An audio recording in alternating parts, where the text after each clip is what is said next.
امیر المومنین حضرت عمر فاروق رضی اللہ تعالی عنہ کی عدالت عالیہ میں ایک مقدمہ پیش ہوا۔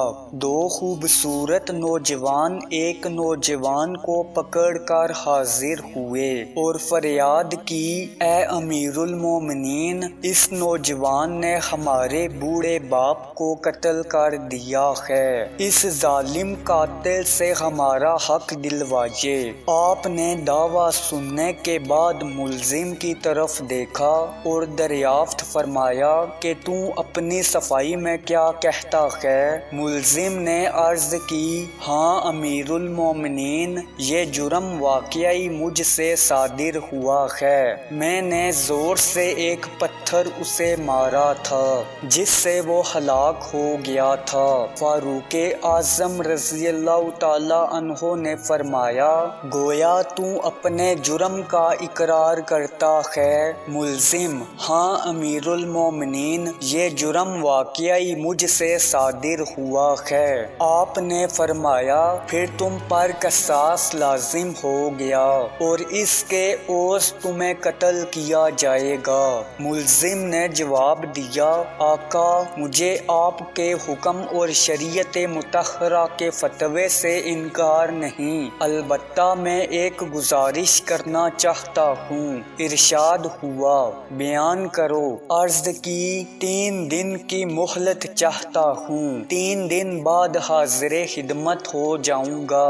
عظیم قائد نے کچھ دیر سر جھکا کر سوچا، غور کے بعد سر اوپر اٹھایا اور فرمایا، اچھا کون ضامن ہوگا تمہارا کہ تم واقعی وعدہ کو ایفا کرنے کے لیے تیسرے دن عدالت عالیہ میں حاضر ہو کر خون کا بدلہ خون سے دو گے؟ عمر فاروق رضی اللہ تعالی عنہ کے اس ارشاد پر اس جوان رونا نے پر امید نظروں سے حاضرین مجلس کا جائزے کے بعد حضرت ابو ذر غفاری رضی اللہ تعالی عنہ کے مدعین پر نور چہرے پر نگاہیں گاڑے ہوئے ارشاد کر کے کہا، یہ میری ضمانت دیں گے۔ خلیفۃ الرسول نے ان سے دریافت فرمایا تو انہوں نے کہا، بے شک میں ضمانت دیتا ہوں کہ نوجوان 3 دن بعد تکمیل قصاص کے لیے عدالت میں حاضر ہو جائے گا۔ اس ضمانت کے بعد ملزم کو چھوڑ دیا گیا۔ 2 دن گزر گئے اور تیسرا دن آ گیا۔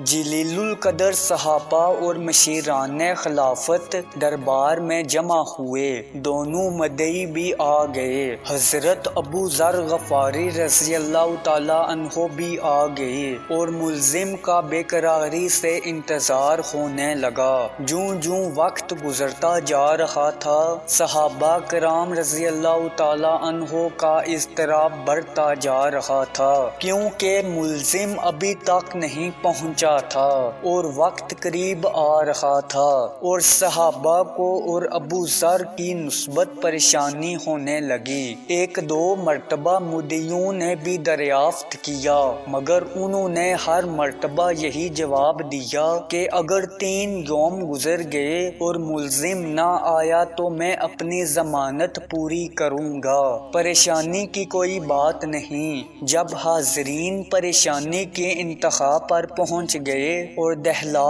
دینے والے انجام کے تصور سے سہم گئے کہ اچانک ایک طرف سے ملزم دربار میں آ حاضر ہوا۔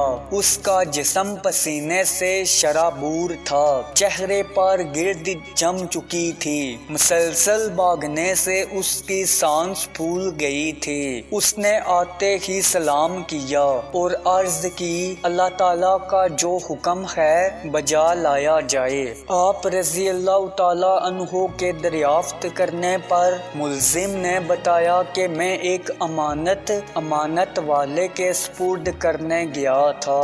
واقعہ یوں ہے کہ میرا ایک چھوٹا بھائی ہے، والد فوت ہو گیا، موت سے پہلے اس نے میرے پاس میرے چھوٹے بھائی کے لیے کچھ سونا رکھا تھا اور وصیت کی تھی کہ جب وہ جوان مسلمان ہو جائے تو اس کے سپرد کر دینا۔ میں وہ سونا ایک جگہ رکھ آیا تھا جس کا مجھے ہی علم تھا، اس لیے وہ سونا اس کے سپرد کرنے گیا تھا۔ الحمدللہ میں نے امانت اس کے سپرد کر دی جس کی وہ تھی۔ امیر المومنین رضی اللہ تعالی عنہ نے ابو ذر غفاری رضی اللہ تعالی عنہ سے پوچھا کہ آپ نے اس کی ضمانت کیوں دی تھی؟ کیا یہ آپ کا واقف تھا؟